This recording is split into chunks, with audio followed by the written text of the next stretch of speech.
दोस्तों domain name by करने के लिए सबसे पहले हम लोग जाते हैं अपने गूगल क्रोम में और सर्च करते हैं GoDaddy।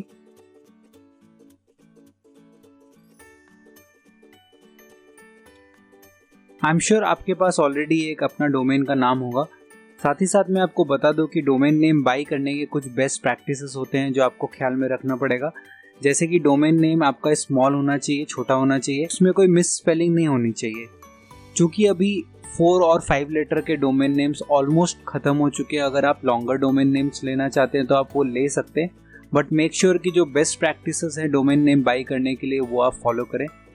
अगर आपको डोमेन नेम के बेस्ट प्रैक्टिसेस देखने हैं तो आप गूगल में सर्च भी कर सकते हैं बेस्ट प्रैक्टिसेस। मैं आपको क्विकली कुछ बेस्ट प्रैक्टिसेस के थ्रू रन कर देता हूं। जैसे कि अगर आप .com ले रहे हैं तो that is the best TLD, जो कि है टॉप लेवल डोमेन। आप चाहें तो आप .in भी ले सकते हैं, क्योंकि .in एक इंडियन एक्सटेंशन है, वो भी बहुत फेमस है और इंडिया में वो हाईली रैंक करेगा .com से ज़्यादा। बट आपका अगर प्रोडक्ट ऐसा है जो आप वर्ल्ड वाइड उसको सेल करना चाहते हैं या आपका बिजनेस वर्ल्ड वाइड कनेक्शंस है, तो बेटर है आप .com डोमेन ही लीजिए। साथ ही साथ कीवर्ड और लोकलाइजेशन का आपको ध्यान रखना पड़ेगा कि आप किस तरह के वर्ड्स यूज़ करते हैं, क्या आपकी ऑडियंस उसको रिलेट कर सकती है कि नहीं, उसका आपको ध्यान रखना पड़ेगा। ज़्यादा डिफ़िकल्ट स्पेलिंग नहीं होना चाहिए, सिंपली आप उसको बोल सके, शॉर्ट एंड स्वीट होना चाहिए, ठीक है। साथ ही साथ आप इजीली उसको कम्युनिकेट कर सके, उसके लिए आपको उसको शॉर्ट रखना पड़ेगा।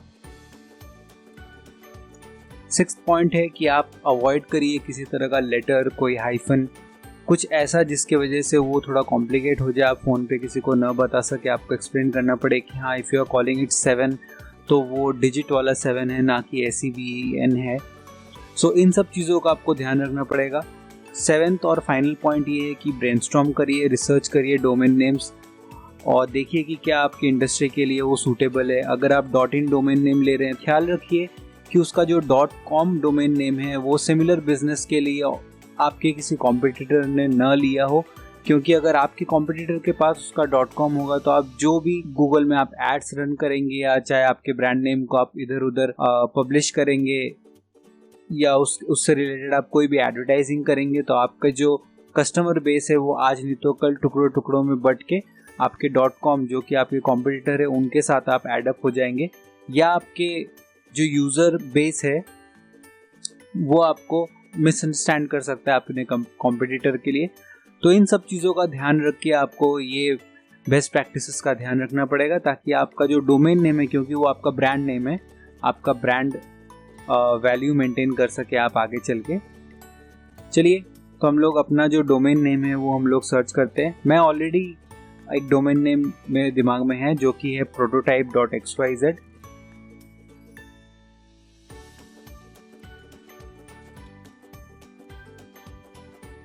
अभी देखिए मैंने आपको बताया था कि आप हाइफन नहीं यूज़ कर सकते हैं, बट चूंकि ये मेरा एक टेस्ट डोमेन है, मैं यहाँ पे सारे वो टेस्टिंग करता हूँ और टेस्टिंग करने का मैं प्लानिंग कर रहा हूँ कि जो भी इसमें टेस्ट एंड ट्रायल होगा ये यूज़र फ्रेंडली मुझे रखना नहीं है, क्योंकि अल्टीमेटली ये किसी मेरे यूज़र्स को दिखना नहीं है डोमेन नेम, ये सिर्फ मेरे टेस्ट पर्पसेस के लिए है। और इसीलिए मैं ये जो TLD है मेरा, वो जो मेरा डोमेन नेम एक्सटेंशन है वो मैं यहाँ पे XYZ यूज़ कर रहा हूँ। ये एडवाइजेबल नहीं है अगर आप कस्टमर फ्रेंडली कंटेंट डेवलप कर रहे हैं, आपका एक ई-कॉमर्स स्टोर है, तो XYZ लेना और साथ ही साथ हाइफन डालना रिकमेंडेड नहीं है। बट जैसा मैंने बताया ये मेरा एक टेस्ट डोमेन है तो कोई दिक्कत नहीं है। क्लिक करिए कंटिन्यू पे। ईमेल एड्रेसेस हमें नहीं चाहिए, दो हमें चाहिए ईमेल एड्रेसेस, हमारे बिजनेस के लिए हम लोगों को ईमेल एड्रेसेस चाहिए, पर इसको हम लोग आगे देखेंगे कि किस तरह से DNS मैपिंग करते ही हम लोग ये जो ईमेल एड्रेसेस है हम लोग अपने होस्टिंग प्रोवाइडर के एंड पे बना सकते हैं। उसके लिए हम लोग को GoDaddy की सर्विस नहीं चाहिए, तो हम लोग यहाँ पे क्लिक करते हैं नो थैंक्स।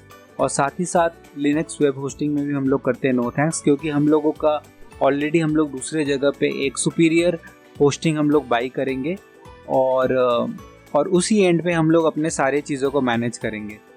तो चलिए हम लोग देखते हैं इसको हम लोग कैसे करेंगे। क्लिक करते हैं कंटिन्यू टू कार्ट।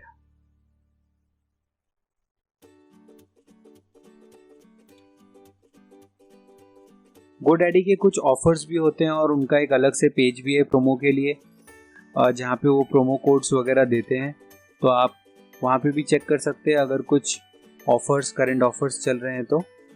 बाकी भी बहुत सारे वेबसाइट्स है, बट मैं मोस्टली रेकमेंड करूँगा आप in.godaddy.com के प्रोमो कोड्स देखें, क्योंकि यहाँ पे ही आपको वो प्रोमो कोड्स मिल जाएंगे जो एक्चुअली वर्क करते हैं। अभी यहाँ पे एक प्रोमो कोड देखिए दिखा रहा है न्यू प्रोडक्ट पे। मैं फटाफट से यहाँ पे इस कोड को अप्लाई करके पेमेंट कंप्लीट कर देता हूँ, फिर हम लोग चलते हैं होस्टिंग बाय करने। तो होस्टिंग बाय करने के लिए दोस्तों आप जाओ पहले SiteGround पे। SiteGround में जाने के बाद हम लोग यहाँ पे क्लिक करते हैं, जाते हैं होस्टिंग पे। हम लोगों को क्या होस्ट करना है, हम लोगों को वर्डप्रेस होस्ट करना है। अगर आप वर्डप्रेस होस्ट करते हो, फॉर एग्जांपल आपका अगर एक वेबसाइट है तो आप स्टार्टअप प्लान ले सकते हो, बट मैं ये गेस कर रहा हूँ कि आप एक से ज़्यादा वेबसाइट बनाओगे, क्योंकि आपके बहुत सारे ऐसे क्लाइंट्स भी होंगे, आपकी मल्टीपल वेबसाइट आज नहीं तो कल हो ही जाएंगे और प्राइस में ज़्यादा डिफरेंस नहीं है। तो मैं रेकमेंड करूँगा आप ग्रो बिग प्लान ले। और ग्रो बिग प्लान के लिए अगर आप लेंगे तो इसमें आप अनलिमिटेड वेबसाइट होस्ट कर सकते हो। 20 GB का स्पेस है, वेब स्पेस, मतलब आप इसमें अपना फाइल्स रख सकते हो। एक इन्होंने एस्टिमेट किया है कि आप इस प्लान के अंदर अराउंड 25,000 अगर मंथली आपका विजिटर्स का काउंट हो तो this should be good to go. Unmeter traffic है आपका, चाहे जितना भी बैंडविड्थ यूज़ हो। साथ ही साथ वर्डप्रेस इंस्टॉलेशन आप इजीली कर सकते हो। ऑटो अपडेट्स है, आपको इसमें SSL सर्टिफिकेट मिल जाता है, तो आपको उसके लिए अलग से पे नहीं करना पड़ता। कई बार क्या होता है, आप कहीं और से होस्टिंग अगर बाई करते हो तो वहाँ पे SSL सर्टिफिकेट के लिए आपको अलग से पेमेंट करनी पड़ती है। यहाँ पे वो सब इंक्लूडेड है और सिर्फ एक वेबसाइट के लिए नहीं, अनलिमिटेड वेबसाइट्स के लिए आप SSL सर्टिफिकेट लगा सकते हो। अभी जैसे यहाँ पे देखो, आप यहाँ पे लॉक का सिंबल आ रहा है, वो SSL सर्टिफिकेट है। तो इससे आपका जो वेबसाइट है वो एक सिक्योर्ड होस्टिंग में है और एंड टू एंड इनक्रिप्शन रहता है आपके और यूज़र के बीच में। तो चलिए मैं क्लिक करता हूँ गेट प्लान में। गेट प्लान में क्लिक करने के बाद I already have a domain. Domain name हमारा क्या है, prototype.xyz। तो दोस्तों आपको यहाँ पे ये डिटेल्स भरनी पड़ेगी। ये ईमेल और पासवर्ड आप ध्यान से भरिए, क्योंकि इसी के बेसिस में आपका लॉगिन डिटेल्स रजिस्टर होगा। साथ ही साथ कंफर्म पासवर्ड, ऑब्वियसली जो पासवर्ड आप यहाँ भर रहे हैं वो यहाँ पे आपको कंफर्म करना पड़ेगा। आपके बेसिक डिटेल्स, आपका पेमेंट इन्फॉर्मेशन, और बाय डिफ़ॉल्ट जो आपका डेटा सेंटर है वो सिंगापुर में सेलेक्ट होता है, क्योंकि सिंगापुर क्लोजेस्ट है इंडिया के। अगर आपके ज़्यादातर कस्टमर्स दूसरे जगह पे बिलोंग करते हैं जैसे कि US वगैरह, तो आप यहाँ पे भी इसको चेंज करके आप यूनाइटेड किंगडम, US या यूरोप अपने कस्टमर के हिसाब से सेलेक्ट कर सकते हैं। आपको मैं डेटा सेंटर के बारे में थोड़ा सा और अपडेट कर देता हूँ। डेटा सेंटर का बेसिक आइडिया ये है कि जहाँ पे भी आपके कस्टमर, सबसे ज़्यादा कस्टमर बेस आपका लोकेटेड है, आप अपना डेटा सेंटर वहाँ से क्लोजेस्ट रखिए। जो लेटेंसी है, जो टाइम है डेटा ट्रांसफ़र में, और जिस तरह से आपका वेबसाइट जितनी स्पीड में ओपन होगा वो इसके हिसाब से वो डिपेंड करता है। तो चूँकि सिंगापुर क्लोजेस्ट है, मैं इसको सेलेक्ट कर लेता हूँ। साथ ही साथ आपको एक और बहुत इंपॉर्टेंट चीज़ बता दूँ कि SiteGround में आपको CDN का सर्विस भी मिलता है। हर एक वेबसाइट के लिए आपको एक फ्री CDN सर्विस मिलता है। CDNs are basically content delivery network. आपका जो वेबसाइट रहता है उसके जो HTML फाइल्स रहते हैं, यानी कि जो आपका कैश फाइल्स रहता है, वो बहुत सारे डिफरेंट डेटा सर्वर्स पे, डेटा सेंटर्स पे होस्टेड रहता है। तो आपका वेबसाइट इतना फास्ट खुलता है जैसे वो लोकली होस्टेड हो। तो इससे ज़्यादा फ़र्क नहीं पड़ने वाला है। बट चूँकि हमारा कस्टमर बेस क्लोजेस्ट है इंडिया के, हम लोग यहाँ पे सिंगापुर सेलेक्ट करके आगे बढ़ते हैं। मेक श्योर आप ये दोनों टिक कर दें और यहाँ पे आप पे नाउ क्लिक करिए। पे नाउ क्लिक करने के बाद पेमेंट गेटवे खुलेगा और वहाँ पे आप अपना ट्रांजैक्शन कर सकते हैं। जब आप ये ट्रांजैक्शन करके आप कंप्लीट कर लेंगे तो आपको कुछ बेसिक डिटेल्स आपके ईमेल आईडी पे भी आया होगा, बट उसको आप इग्नोर करके डायरेक्टली आप जा सकते हैं माई SiteGround पे। चलिए यहाँ पे लिखा हुआ है ऐड न्यू साइट, मैं उस पर क्लिक कर लेता हूँ।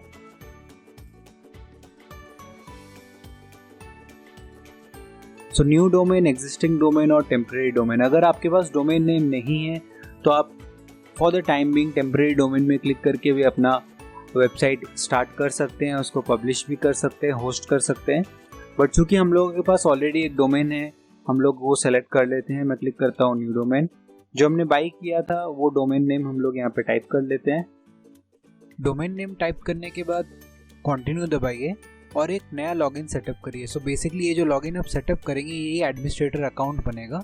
और जब आप ये सेटअप कर लेंगे तो आपको यहाँ पे 2 नेम सर्वर्स मिलेंगे। तो नेम सर्वर बेसिकली वो डिटेल है जो हम लोग GoDaddy में डालेंगे ताकि हमारा जो होस्टिंग है वो हमारे वेबसाइट यानी कि डोमेन नेम के साथ कनेक्ट हो सके। तो मैं फटाफट से कर लेता हूँ। दोस्तों GoDaddy में लॉगिन करने के बाद आप अपना डोमेन सर्च करिए। प्लेटफॉर्म पे आपको अपना डोमेन मिलेगा, उस पर क्लिक करिए मैनेज और वहाँ पे नेम सर्वर्स चेंज करने के लिए चेंज योर नेम सर्वर्स के सामने एक बटन रहेगा चेंज, उस पर क्लिक करिए और साइड ग्राउंड में जो आपको नेम सर्वर्स मिला है उसको आप वहाँ पे अपडेट करेंगे तो आपका जो नेम सर्वर है वो चेंज हो जाएगा और आपका होस्टिंग और डोमेन आपस में कनेक्ट हो जाएगा। सो दोस्तों इस लेसन में सिर्फ इतना ही। आगे मैं और भी एक्साइटिंग चीज़ें सिखाने वाला हूँ, तो बने रहिए। Thank you so much.